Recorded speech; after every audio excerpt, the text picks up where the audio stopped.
Wir sind uns alle im Klaren, eine Wiederholung der DDR wird es, soll es, kann es und darf es nicht geben. Da ist aber bestimmte Gesichtspunkte, gerade der Wirtschaft, dass man eine Wirtschaft mehr auf gesellschaftliche Bedürfnisse als auf individuelles Gewinnstreben aus, liegt doch auf der Hand. Ja. Den Nachweis haben wir wirklich geführt. Volkseigentum, von mir aus auch Staatseigentum, da ist ja auch ein großer Streit, aber ich sage mal, Vergesellschaftetes kann wirklich effektiv und effizient arbeiten. Es ist nicht so, wie der Mainstream oder auch die Volkswirtschaftslehre sagt, dass nur Privateigentum effizient arbeiten kann. Den Gegenbeweis haben wir wirklich doch geführt. Und am Ende führen die Chinesen und andere den auch. Also wieder, ich hatte ja gesagt, die DDR-Wirtschaft, ihr Ausgangspunkt waren gesellschaftliche Bedürfnisse.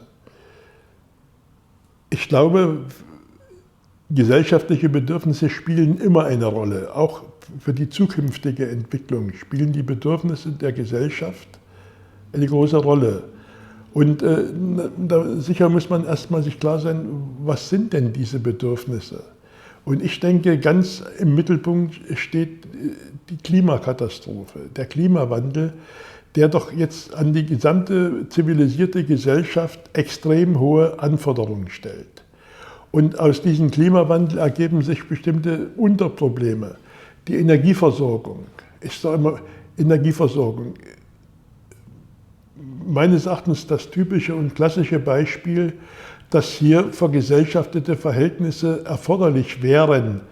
Denn gerade die letzten Beispiele zeigen doch, diese Tanksteuer oder was da alles war, Privatinteressen, die eben den Profit im Mittelpunkt stellen, die werden immer zu Lasten oder im Widerspruch zur Gesellschaft handeln.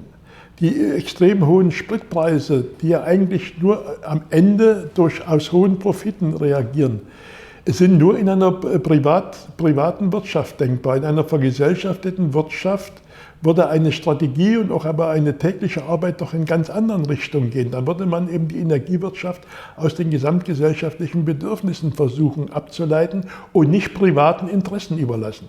Jetzt sind wir doch voll auf private Interessen, denen sind wir ausgeliefert. Das könnte man vermeiden, zum Beispiel im Rahmen des Energiewandels. Das Auseinanderdriften der Gesellschaft, immer mehr Arme und immer mehr Reiche, bedarf doch eines gesellschaftlichen Konzeptes. Wie geht man das an? Das gibt es aber nicht. Vielleicht kann es das auch nicht geben. Aber die Erfahrungen eben in der Planwirtschaft wären, dass man solche grundlegenden Prozesse irgendwie zumindest planerisch bearbeiten müsste.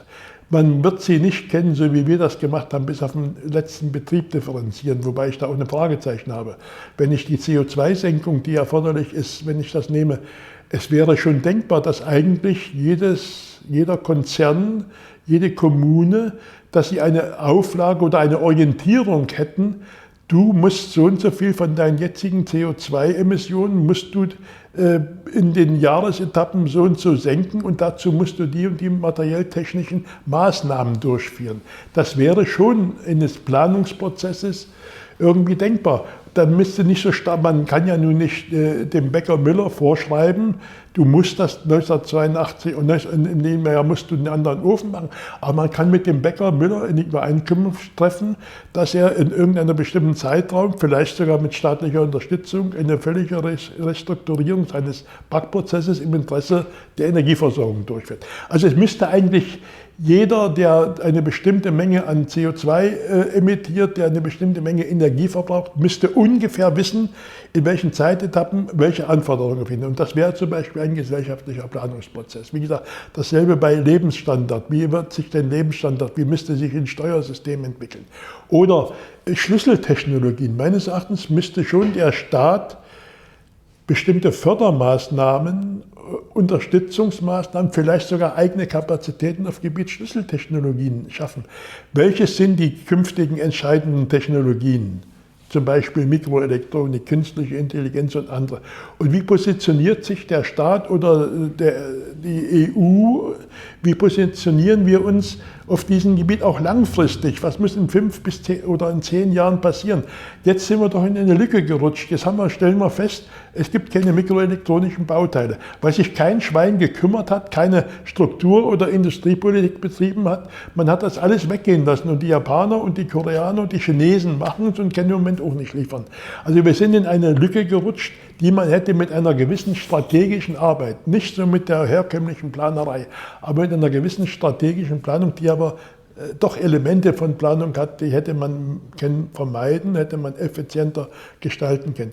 Und ich glaube, das wäre auch in der Erfahrung aus der DDR-Wirtschaft, dass man strategische Konzepte, strategische Planung, längerfristige Überlegungen hat, wo und wie muss sich ein bestimmtes Gebiet entwickeln. Und nicht alles dem Zufall oder dem Ausgleich privater, unterschiedlicher Interessen überlässt, was ja jetzt der Fall ist.